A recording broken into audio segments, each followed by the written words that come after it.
इस कहानी की रिक्वेस्ट आप लोग बहुत दिनों से कर रहे थे, लेकिन मैं चाह रहा था कि यह कहानी आपको बहुत ही तसल्ली से सुनाऊं पूरे फैक्ट्स के साथ। इसीलिए इस कहानी को लाने में थोड़ा समय लग गया। देर आया है लेकिन दुरुस्त आया है। पिछले लगातार वीडियो में हम मुंबई अंडरवर्ल्ड के सबसे बड़े राइवलरी BRA गैंग और दाऊद गैंग के बारे में आपको कहानी सुना रहे थे, लेकिन आज थोड़ा सा ट्रैक चेंज करते हैं और मुंबई अंडरवर्ल्ड के इस तरफ आते हैं। अगर मेरे हिसाब से देखें तो मुंबई अंडरवर्ल्ड का 3 फेज रहा है। पहला फेज हाजी मस्तान और करीम लाला वाला फेज, दूसरा दाऊद के एंट्री से लेकर मुंबई ब्लास्ट तक का फेज और तीसरा है मुंबई ब्लास्ट के बाद का फेज। इन तीनों फेज में कई कहानियां घूमती है जो एक से बढ़कर एक है। आज जो टाइगर मेमन की कहानी हम आपको सुनाने जा रहे हैं वह 1993 के बॉम्बे ब्लास्ट का मास्टरमाइंड रहा है और अभी भी पुलिस के पहुंच से दूर है। इस कहानी में हम देखेंगे टाइगर के शुरुआती जीवन से लेकर पहले उसके स्मगलर और फिर बाद में इंडिया का one of the most wanted आतंकी बनने की कहानी। तो चलिए इस दिलचस्प कहानी को शुरू करते हैं। नमस्कार, मेरा नाम है प्रशांत और आप देख रहे हैं बेजोरजोरा.com का यूट्यूब चैनल। 24 नवंबर साल 1960 को टाइगर का जन्म हुआ था। उसका असली नाम इब्राहिम मुश्ताक अब्दुल रज्जाक नादिम मेमन है। वह अपने माँ बाप और 5 छोटे भाइयों के साथ दक्षिण मुंबई के मोहम्मद अली रोड में रहता था।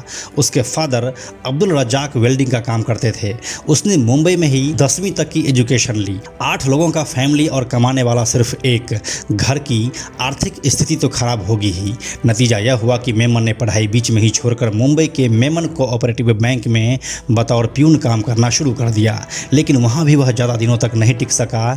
चाय लाने के विवाद के बाद उसने अपने बैंक मैनेजर की पिटाई कर दी, जिसके बाद उसे नौकरी से निकाल दिया गया। यहीं से यह साफ हो चुका था कि यह लड़का आपराधिक छवि का है। नौकरी छोड़ने के बाद मेमन की मुलाकात स्मगलर मोहम्मद मुस्तफा दौसा से हुई। उसने मेमन को अपना ड्राइवर रख लिया। दौसा के साथ काम करते हुए मुश्ताक दुबई के स्मगलर याकूब भट्टी से मिला और याकूब ने उसको अपने पास रख लिया स्मगल किए हुए सामान को पहुंचाने के लिए। अब मेमन को दुबई से सोना स्मगलिंग करने का काम मिल चुका था। इस काम के दौरान ही मेमन पाकिस्तानी स्मगलर तौफीक जालियांवाला से मिला। तौफीक एक स्मगलर होने के साथ ही पाकिस्तानी एजेंसी ISI का एजेंट भी था। तौफीक के संपर्क में आने के बाद मेमन तरक्की की सीढ़ियां चढ़ता गया और वह कम ही समय में मुंबई का नामी गोल्ड स्मगलर बन चुका था।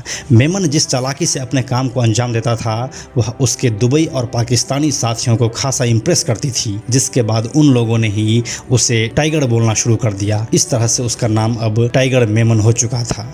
इस समय तक वह दाऊद के सीधे संपर्क में नहीं आया था और अपने दुबई और पाकिस्तानी सहयोगियों के साथ मिलकर अपना स्मगलिंग का बिजनेस चला रहा था। उसने माहिम में अपना एक ऑफिस भी खोल रखा था जिसका नाम था तिजारत international company. Tiger Mumbai underworld का हिस्सा होते हुए भी नहीं था, लेकिन अब कुछ बड़ा होने वाला था। दिसंबर 1992 में बाबरी विध्वंस के बाद मुंबई में सांप्रदायिक हिंसा भड़का, जिसमें उसके ऑफिस को भी नुकसान पहुंचा। इस हिंसा में नुकसान सिर्फ टाइगर का ही नहीं बल्कि बहुत सारे लोगों का हुआ था, लेकिन टाइगर इसके बाद बदले की आग में जलने लगा और जिस देश में वो जन्म लिया उसके साथ ही गद्दारी करने पर उतारू हो गया। टाइगर ने मुंबई में बम धमाका करने की प्लानिंग शुरू की। इसे अंजाम देने के लिए उसने पाकिस्तानी स्मगलर तौफीक जालियांवाला, दाऊद का भाई अनीस इब्राहिम और ISI से जुड़े कुछ एजेंट्स के साथ दुबई में एक मीटिंग की। कथित तौर पर यह कहा जाता है कि दाऊद को इस प्लानिंग की खबर मिल गई थी और वह टाइगर को हेल्प करना चाहता था। कहा जाता है कि टाइगर को इस मीटिंग का निर्देश दाऊद इब्राहिम से ही मिला था। इस मीटिंग में मुंबई ब्लास्ट का प्लान फाइनल हुआ और इसकी तैयारियां की जाने लगी, जिसको पूरी तरह से टाइगर मेमन ही मॉनिटर कर रहा था। साथ ही दाऊद का इंस्ट्रक्शंस भी उससे लगातार मिल रहा था।